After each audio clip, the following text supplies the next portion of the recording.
all of you who are here, we wish to say welcome. I'm confident that any words I might say won't help you to feel more welcome if you haven't already been made to feel welcome by the fact that, as we say, the annual snowfall is here. It's beautiful outside except underfoot. The people who have made arrangements for the conference have tried to have you have at least a few moments in which you could relax and get ready for the conference. This is the 10th annual, and this is rather a remarkable kind of a thing to occur, that we've been going year after year. We sort of feel the years telescope together. It's good to have some of the people back. It's wonderful to have Dr. Nyla Kirkpatrick with us again. She's been here almost every year, but she has, I think, missed one or two of the annual meetings that we've had. Am I right? Have you missed one or not? Two? And it's always good to have Nyla come back. And of course, the thought that went into this before we had the first conference is important, and the continuous repetition of it with the numbers of people who have come and the influence it has had on the thinking of so many people, we are grateful for. And then it's good to have Dr. Donahue back. She was here for the first conference that we had, and there I'm sure other people, and one never should mention one or two names and leave out the others, but I'm doing that. So many of you say to me that after 10 years there's some changes taking place on campus. I think this is the way it ought to be. I think I ought to try to say to you people, I don't see that any changes have taken place in us. It's just in buildings and things like that the changes have taken place in. But we do know that as the decades meet and pass, that there are increasingly problems and challenges and opportunities and responsibilities in this era that we're talking about and about which we're having a conference. And through the help of this fund, which comes to us through Dr. Cavalt in memory of her parents, and through the Ball State Teachers College Foundation and the Medical Society and the other groups, Ball State is very proud to have this group meet on its campus year after year and to look carefully at the problems and some of the partial solutions to this challenge that we have. We hope that the conference meets all of your expectations. If there's anything that we can do next year that we haven't done this year, we hope you'll tell us about it, because we hope to plan again another conference next year and the next year after that. Thanks for coming.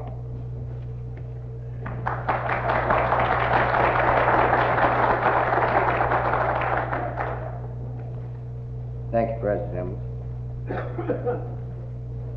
I would like to take this opportunity to thank the ladies of the Seroptimist International of Muncie for the coffee and the rolls, which we all had before the start of the meeting. I would like to call your attention and briefly run down through the program, touch upon the format that will be followed at this,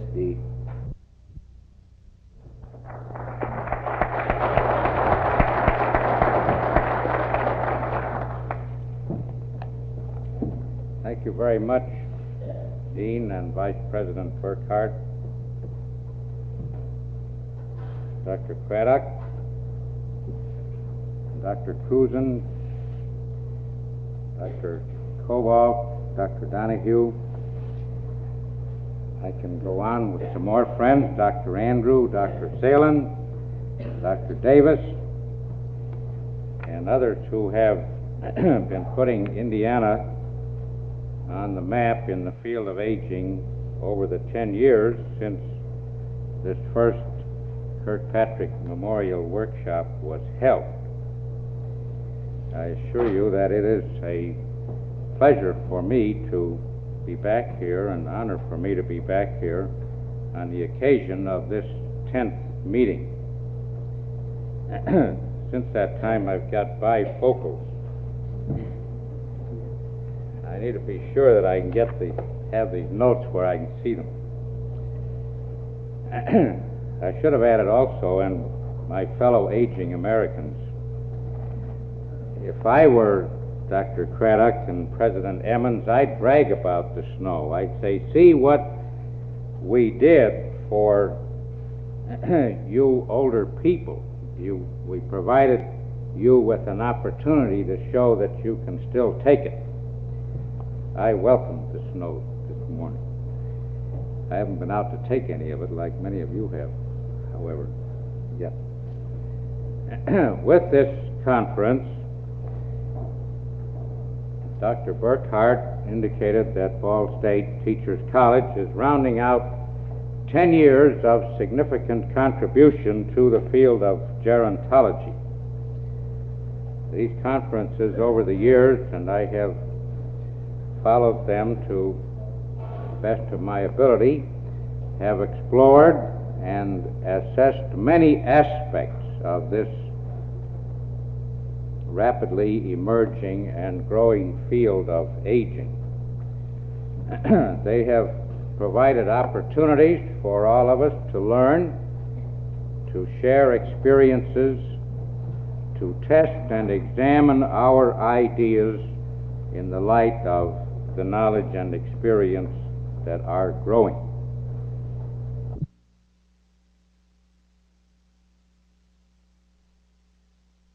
To share experiences, to test and examine our ideas in the light of the knowledge and experience that are growing.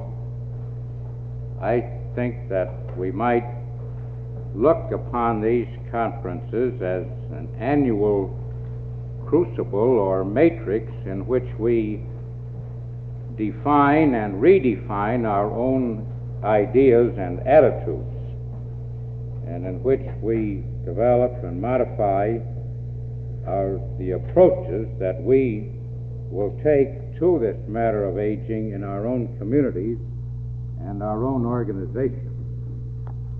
This, I suggest, is the way intelligent people arrive at sound decisions in a democratic society.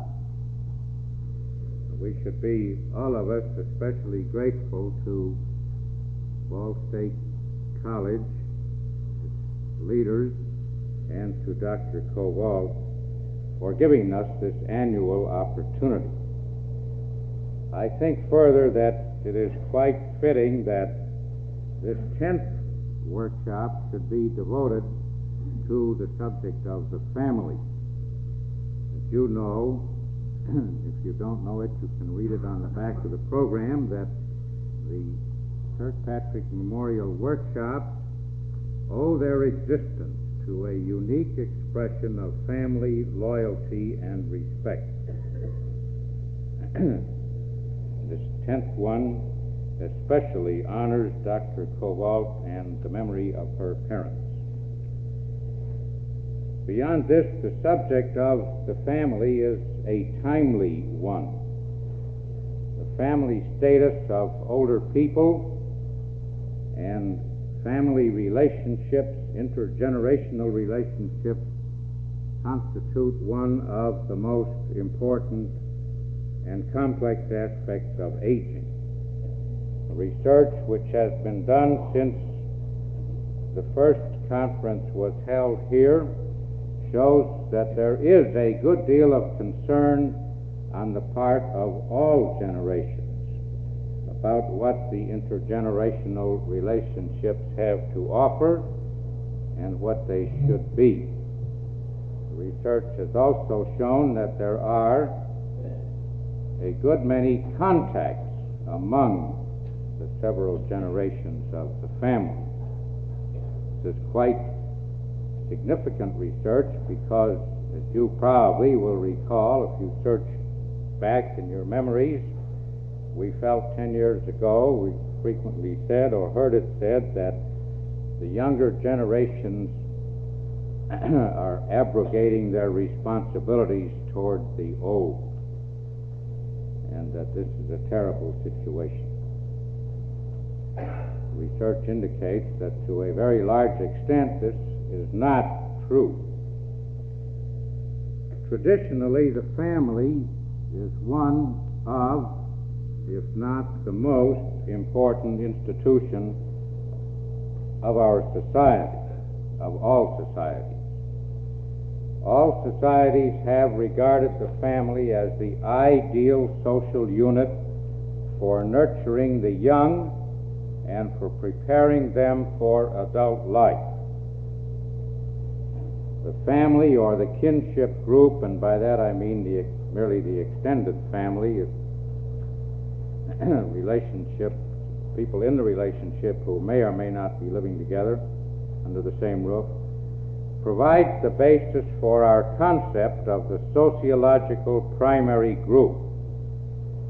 This is the group within which people freely turn to one another for mutual assistance and in times of crisis. It's also the group in which we feel that we are most likely to find satisfying social relationships and response. It is natural then that older people and society too should look to the family as the source of emotional and social security when old age brings on its dependencies. Was natural for another reason too, I think, that in our social structure in the community, the family is at hand. And when older people appeared and needed assistance, this was the place they could get it, if any place, because there were not other facilities to help them meet their needs. Thanks to your Commission on Aging, the leadership of Professor Davis and all of you who have been associated with him, there are being developed other community institutions to which older people can turn for assistance and support now. Interest is growing, of course, because there are more families and more people. And because there are numerically more people, there are more the incidence of various problems of illness, the need for medical care, housing, financial support, something to do with time and so on, are increasing in number. There are also more living generations at any one time than there have been in the past. The average period of time which elapses between generations in the United States today is about 21 years. This means that the average age of marriage for women is about 20, and that within a year or so the first child is born. So we can say that about 21 years apart, a new generation appears. People who are 65 years of age today can have a child, 44. The 44-year-old child can have a grandchild who is 23, and the grandchild can have her own child, age 2, on the basis of this 21-year gap. There are 7 million women in the United States who are 65 years of age and over, and who have had at least one child. Therefore, under normal circumstances, these women could represent the first generation of 4-generation families. We don't know how many there are, but this could, within the range of likelihood, probability, be true. And bear in mind that age 65 is not old. There are several 100,000 women in the United States who are 85 and over, who can be the first of 5-generation families, the first generation of 5-generation families. These, I suggest, are not extreme figures, because we know that for a great many, perhaps 35 or 40% of the young women, marriage comes before age 20 and the first child by age 20. So many are reproducing at a more rapid rate than 21 years apart. Now, what I'm obviously talking about is generations, 4 and 5 generations, and not necessarily 4 and 5 generations living under one roof. but families that do have 5 generations within them. Our interest also derives from changes which are taking place in the family as an institution and as a social structure. The family is subject to change as any other social institution is subject to change. The family, over the years of man's history, have shown a great deal of adaptability to the needs of society, to people living under different conditions. I suggest that it is important to know and to appreciate the changes which have taken place and why they have taken place, because we sometimes try to solve current problems with institutions or social forms which are no longer adapted to the circumstances which exist. And as the institutions were developed to meet a certain set of conditions, the conditions change, the institution doesn't necessarily, because we try to hang on to it. I suggest that we should be aware of this tendency which we have to preserve certain values and certain forms beyond the period of their usefulness, and we should be ready to accept change. Now, at this point, I was going to talk to you about and make a comparison between the family of pre-industrial society and the family of our current industrial urban society. Dr. Donahue says I will always be a school teacher, and I guess this is the school teacher in me if it's there. But I cut out 2.5 pages because I could realize that when I got up to 10 pages I had too much. This is outline, not I'll go and visit one of your sociology classes, Rich, and give them the rest of it. So I'll summarize by merely saying that the pre-industrial family, as described, studied intensively by Professor Leo Simmons, was an extended family. It included the first generation and often collateral relatives, brothers, sisters. The second generation, the children, and their children. This was a social structure which was dominated by older people, very largely. It provided a place for the young generations coming on. I emphasize that because our common prevailing belief, I think, is that the family was always dominated by the younger people, and that in pre-industrial times the family took on the older people and cared for them when the older people were in need. I think we know now that that was not the case. The older people were had the positions of authority and the power, and later on, when there were means of production, had the means of production. And it was they who dominated, and they who provided the place for the younger people. Now, in this situation, obviously, the older people were were provided for. They were able to demand the respect. I can't remember the 5th commandment. Maybe somebody will. What I remember of it is, honor thy father and thy mother in order that thy days may be long. But there's more to it. Anybody quote the rest of it? What is it? The land the Lord has given.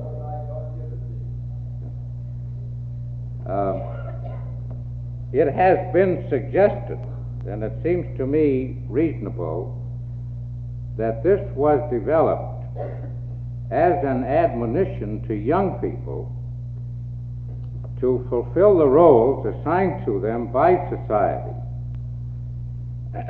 in order that they, the young people, might have support and security and inherit the positions of authority. it was rather a practical admonition and not, I think, one that derives from the way we use it today, which I think when people quote it, they are saying, respect your older parents because you have a moral obligation to do so. In the industrial society of today, the nuclear family of husband, wife, or husband, wife, and children has become the normal family, with each generation largely sufficient unto itself. This is developed in a chapter by Bert Moore, the sociologist at Princeton, in what I think is one of the most significant papers ever written in the field of aging. Unfortunately, it's in a book that's no longer in print. And the only, I know one way you can get it, Dr. Donahue mimeographed it one time, maybe she still has some copies, but I think this is one of the most useful things. And he points out that over the years, since the development of industrialization, the young person no longer derives his status from a kinship group. He is brought up to take his place independently in the community. The job that he gets is more likely than not to be in an occupation and to require skills that his father didn't have, or his mother. Along with this has come the very intense desire to retain independence. I think that this is a very important contrast, and I wish I did have time to develop it a little bit more the way Simmons and show the contrast between what Simmons and Professor Moore say. But you can see, even in older people, the persistence of these values. One of the hardest things for people in their later years to do is to give up living independently and move in with children or into a congregate living facility. This is so deeply ingrained in our culture. And you can see how different this is from the situation in the pre-industrial family, or kinship, or economy, where belonging to a family and being identified with a family was really the basis for survival. Well, enough for that. The ideal family type is now, as I indicated, the husband-wife family, or the husband, wife, and children. And after discussion with Dr. Donahue last night and some census figures which I'm going to show you, I've decided to add the family of the head only, because there are, as you know, and you will see a little bit later, an increasing number of households in the United States which are households of one person only. And there will be, by reason of circumstances, many more households of this type. I switched over to household because Dr. Donahue pointed out the people who write books on the family and the people who don't take the census won't admit that there is any such thing as a one-person family. Family has to be two or more related people. But at any rate, we do have now in the United States three modal types: the head only, the husband-wife, and the husband-wife children. The multi-generation family, which in the romantic sense is not adapted to modern society. The size of the household in the United States has been declining since before we became an independent nation. And declining for two reasons. One, we have fewer children, and the other, there is a smaller proportion of families of three generations. There was a tremendous breakup in three-generation families following World War II. During the Depression of the 30s, a great many family generations had to move together to save money. During the war, a great many had to move together because there wasn't sufficient housing. one of the big social movements during the latter part of the 40s was the separation of generations, and the number of new families created of older people. The grandparent generation was greater for a while than the number of families, new families being formed. So there are more generations living, but relatively fewer living together on the basis of the statistics we have. So I think we can say the normal family pattern, which is consistent with industrial urban economy and with our value system, the matter of independence largely that I was talking about, is that the old generation, the first generation, maintains its identity and separate living if possible.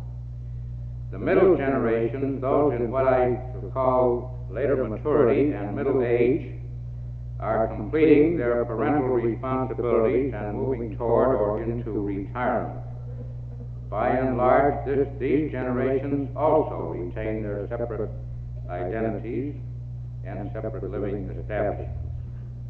The young adult generations are concerned with family formation, with establishment in the community, with their own young children, and they desire independence and non-interference by the older generations. And this too is now a part of our culture, that the young should be given their freedom and opportunity, and that it is wrong for grandparents or parents to try to dominate the family situation of the young.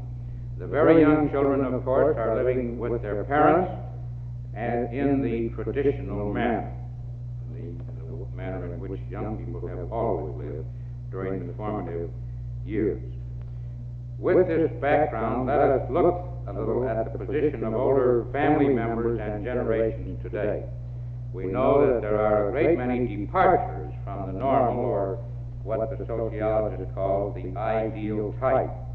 Ideal just doesn't have a moral implication. It means the pure type, which is often set up as a basis for comparison. Some of the very old take refuge with their adult children instead of maintaining their independence. Some in middle age and later maturity are providing homes for their older parents and other older relatives. And some of these still have some of their children at home, who may be married or who may be not married. I mean, the children at home may be the beginning of new families, or they may be unmarried children.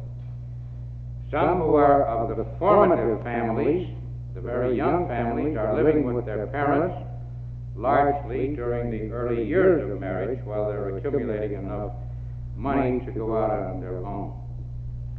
Some in middle age are caring for oncoming generations of very young when one or both of the parents of the young is or are missing. That is, grandparents taking care of grandchildren because the intervening generation may not be present. Now, in order to give you a little indication of what the situation actually is, I've made some tables from the 1960 census. 4 people have volunteered, four people have accepted an invitation to distribute these tables. I would be pleased if you would do it now. Ms. Dew, who is our regional representative on aging in Chicago, and Dr. Salem, from you all know, from Fort Wayne, and Vince Piper, who used to be in Indiana, but now he's in the whole Middle West, and Mr. Woolens, who is with the Indiana Commission on Aging. There are 8 of these, and I'm going to try to go through them and point out some of the highlights. I think they may give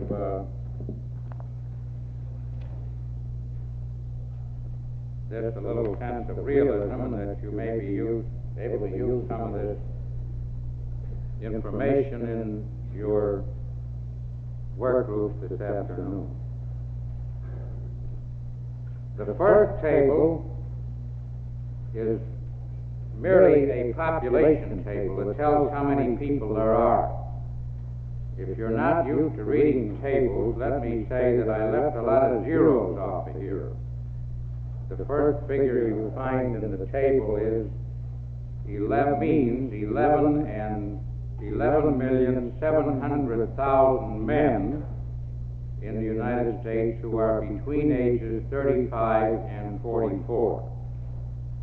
12,300,000 women in this age period, and so on. Over in the last column, there are 2,300,000 men who are 75 and over, and 3,100,000 women, for a total of 5,400,000, or as the table says, 5 4/10 million people 75 and over in 1960. Let me say two things about the table. It shows 4 periods of life. The middle family period, 35 to 44, the middle age period, 45 to 64, the later maturity period, 65 to 74, and old age, 75 and over. Now, I am not saying that people 35 to 44 are aging. I merely put that column in there in order to provide a basis for comparison. I think the 35 to 44 period might be said, or is in many respects, the modal or normal period throughout the life range.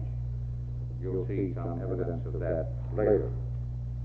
Of course, privately, I think that people 35 to 44 are beginning to age, but I'm not saying that officially this morning. Another question you may raise is, why are these particular ages associated with these stages of life? Well, partly it's a practical matter because this is the way the census data tend to fall. I'm glad the census data tend to fall that way because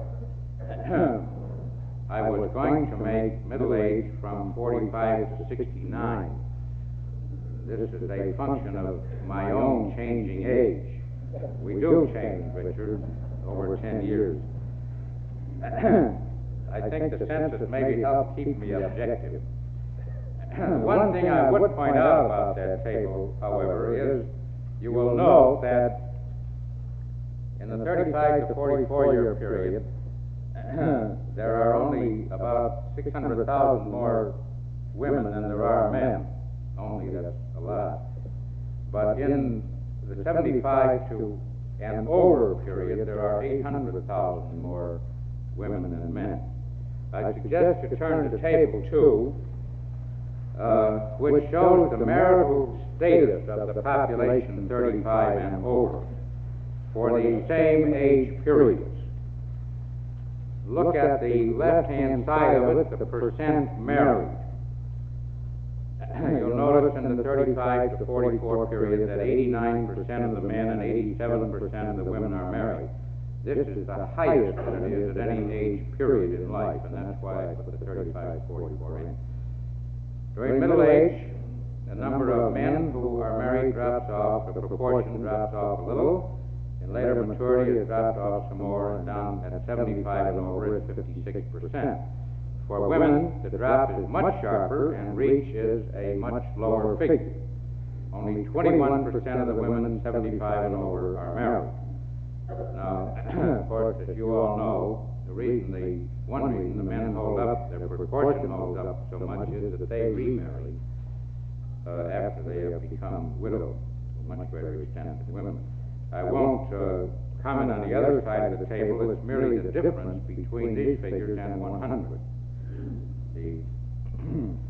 Shows the proportion who, in each sex and in each period of life, who are not married. The third table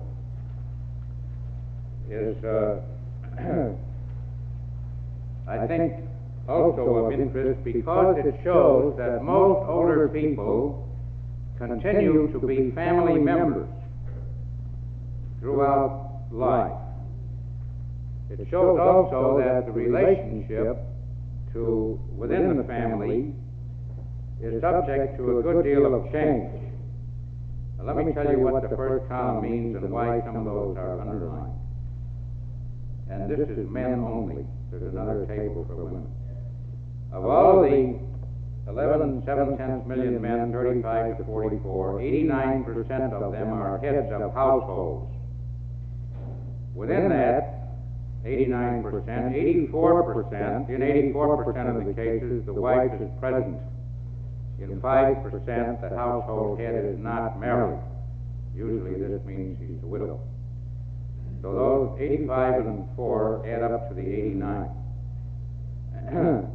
7% of these men are relatives of the household head, maybe a brother or brother-in-law or something of the sort. And 4% of the men in this age period do not live in households or are not related to the household head. There's some little technicalities here that we'll have to skip over for lack of time. Now, if you follow across, you'll see that the proportion of men who are heads of households increases a little bit, 45 to 64, and then declines. The proportion who are heads of households in which the wife is present drops to about half by age 75. The proportion of household heads correspondingly who are not married increases. Now, the next to the last line, about 7%, that drops a little bit to 45 to 64, are living in households in which they are related to the head. But when you get to age 75, the proportion increases more than twice. 16% are living in households of which they are not the head. We'll see a little bit later that these are probably largely men who have joined up with the household of one of their children. Also, the proportion who are not in households or are not related to the head increases too. In this age period, that the proportion in institutions increases quite a bit.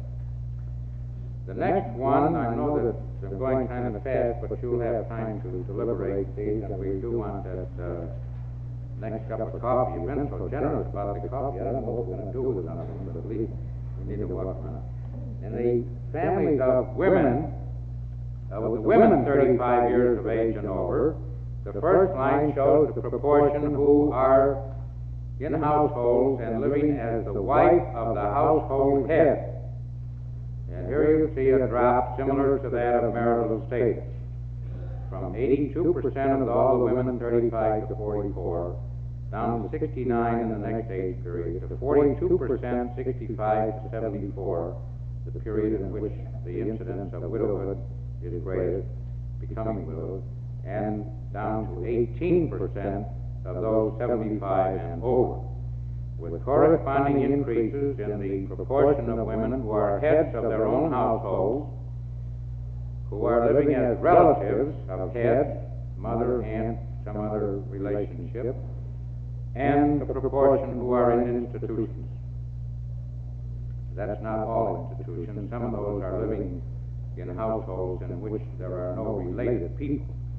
One person is the head of a household and takes another one into the household who is not related to him. Not more, well, I won't say what proportion of 12 are in institutions, I don't know. The next two tables are somewhat similar. I made them because they show numbers instead of percentages. These are the numbers on which the two preceding tables are based, but there's still a little more detail in here. And I'm not going to spend more than a couple of minutes on them. You can see the first one is for men. How many men are living as heads of household with a wife present at each stage of life? I call your attention to the third line from the bottom. Father. That really should read father or father-in-law. And you might pencil that in if you want to. 279,000 men, 75 and over, are living in households of a son or son-in-law. And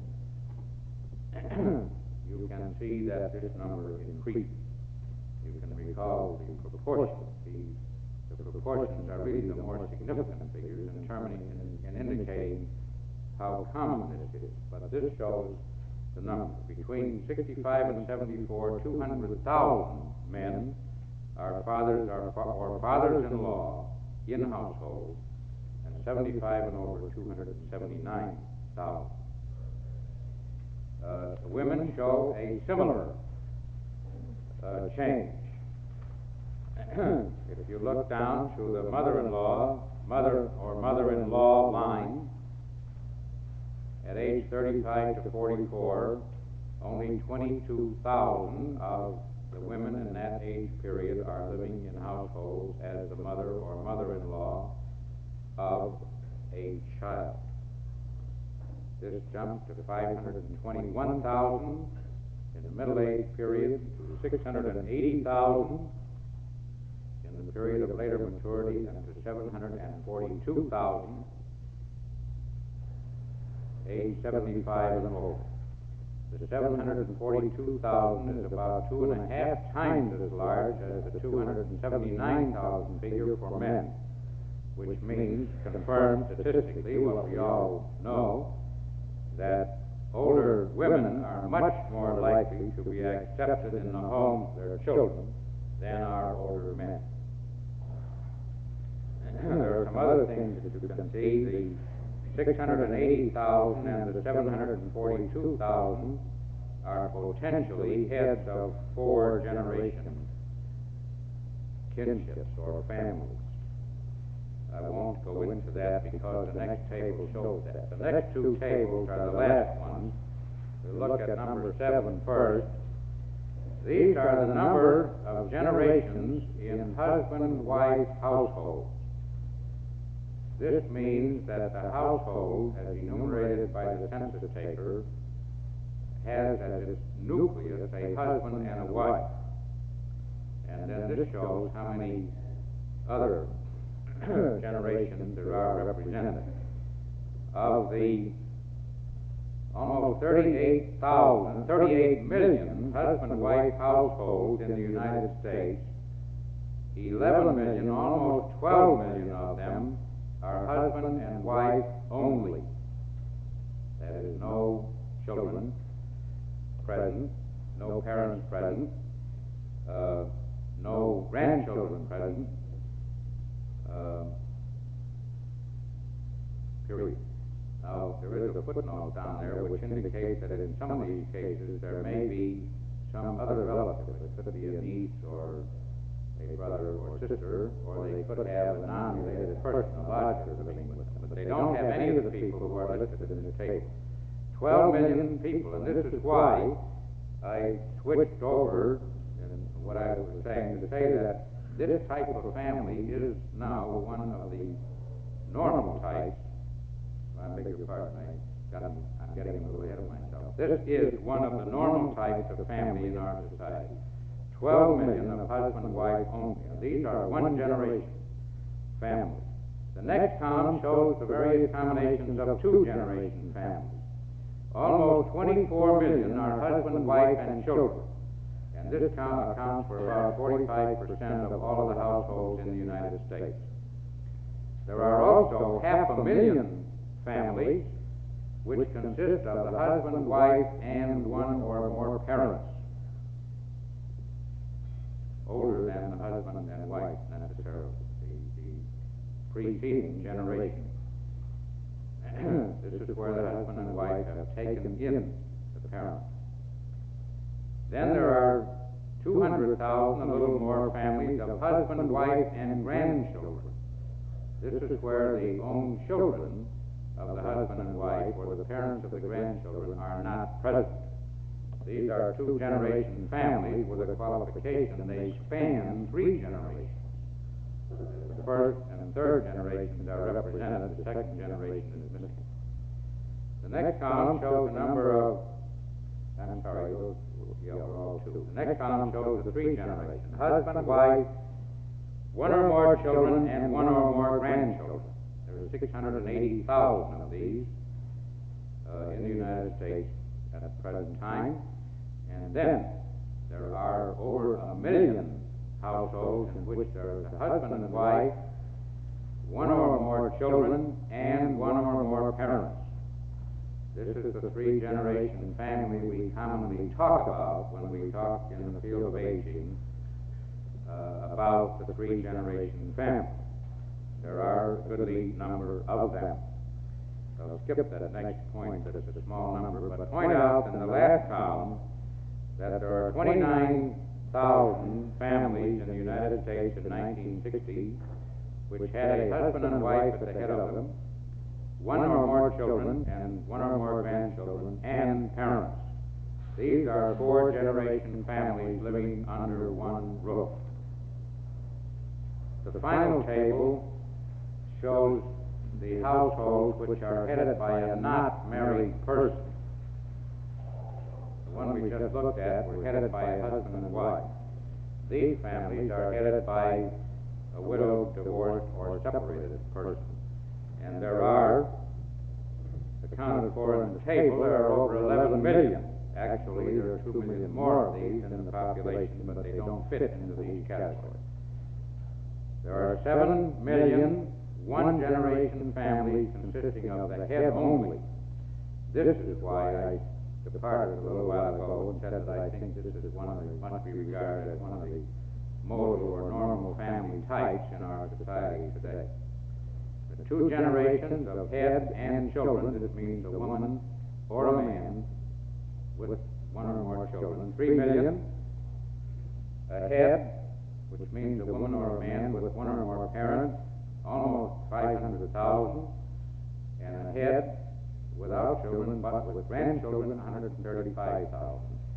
These are the two-generation families of persons who have these relationships in the United States, 3 6/10 million of them.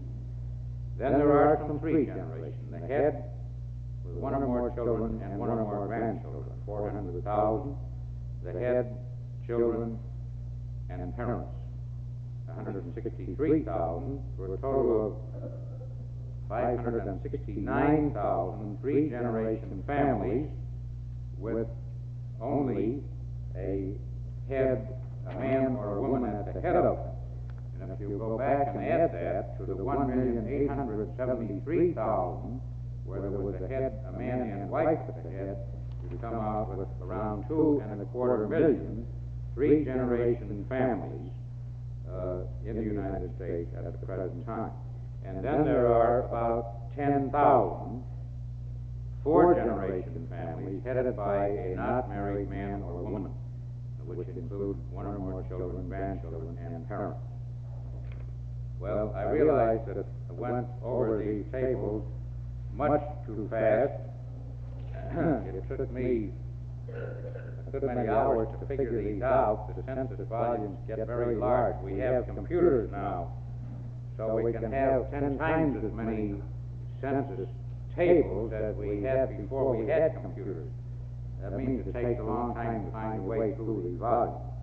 It's going to take, it will take you quite a bit of study, I realize, to fully understand those if you want to.